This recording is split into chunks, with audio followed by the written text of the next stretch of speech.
Have you ever wondered why a mountain in the land of Sunda is shaped like an overturned boat? Is this shape just a coincidence of nature, or does it hide an ancient story passed down through generations? What if a folk legend actually holds clues to real events that happened long ago? Let's explore the full story together, only on NAS Sejarah Zaman, a channel that delves into ancient history and traditional folk legends. Before we continue, please hit subscribe if you enjoy this video, and share it so others can discover this history channel too.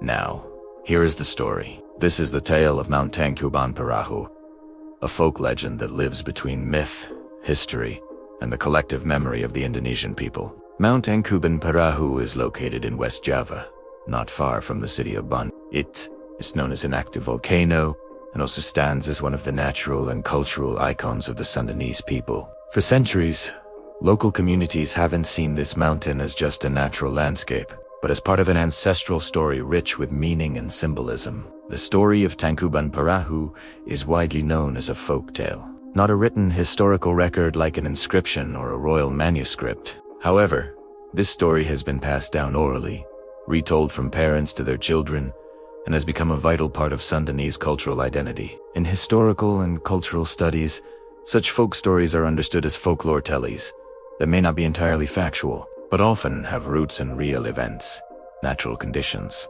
or the collective experiences of ancient societies. The story of Mount Tangkuban Perahu begins with a woman named Dayang Sumbi, a beautiful woman who lived alone in the forest. Dayang Sumbi was known for her diligence in weaving cloth. One day, her weaving tool fell to the ground. In frustration, she made a vow. Whoever picked it up for her would become her life partner. Unexpectedly, the one who retrieved the tool was Tumang, a dog who, in the legend, is believed to be a supernatural being or a creature of special origin. Bound by her vow, Dayang Sumbi eventually married Tumang. From this union, a baby boy was born, named Sangkuriang. Sangkuriang grew into a strong young boy who loved hunting in the forest. However, he never knew the true identity of his father. In a pivotal moment, Sangkuriang failed in a hunt and accidentally killed Tumang. When Dayang Sumbi learned of this, she was overwhelmed by anger and deep sorrow. In a moment of rage, she struck Sangkuriang on the head until he was wounded, then drove him away from their home. This incident marked the beginning of a long separation between mother and son. Many years later, Sangkuriang had grown into an adult and wandered far from his homeland.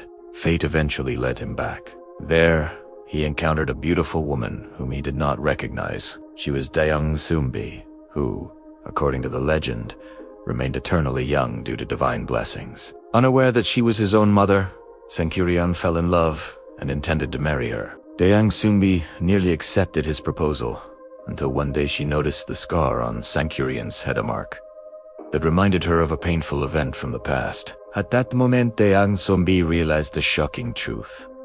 The man standing before her was her own son. To prevent the marriage without revealing the terrible truth, Dayang Sumbi set conditions that were nearly impossible to fulfill. She demanded that Sangkuriang build a massive boat and dam a river to create a lake. All of this had to be completed in a single night before dawn arrived. Sangkuriang accepted the challenge. With the help of supernatural beings, the task was nearly completed on time.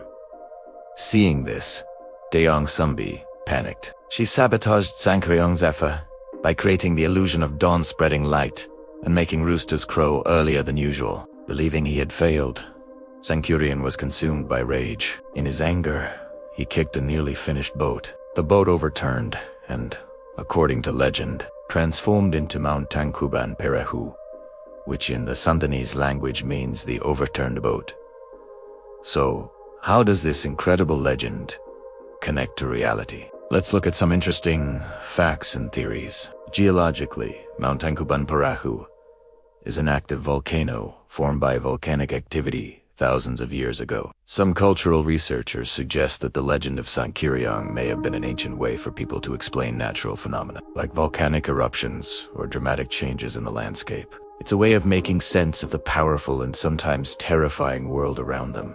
However, it's important to remember this remains a cultural theory, not a definitive scientific conclusion. Another theory proposes that this story might have been inspired by major natural disasters in the distant past. Imagine a massive volcanic eruption or the collapse of an ancient mountain in the Sundanese region. The legend could then have become a way to preserve the collective memory of such a catastrophic event, packaged in a story that was easy to remember and passed down through generations. Once again, this theory is interpretive in nature, not verified historical evidence, but it offers a fascinating perspective on how our ancestors might have recorded their history. Beyond the dramatic plot, the legend of Tangkuban Perahu carries important moral lessons that resonate even today. It speaks about the importance of keeping one's vows, showing us that words have consequences. It highlights the danger of uncontrolled anger, as Sangkuriang's rage led to his ultimate downfall, and it underscores the consequences of not knowing one's own origins.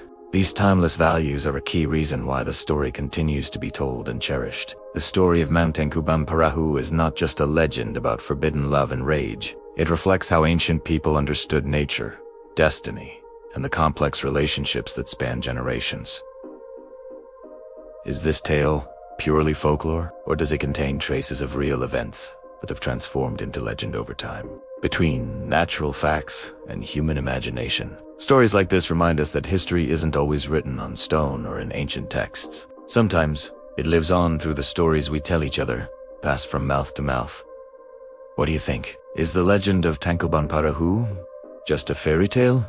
Or is it a part of the long, collective memory of Indonesia's past? Share your thoughts in the comment section below. And do not forget to keep following other stories of history and legend right here on NAS Sejarah Zaman.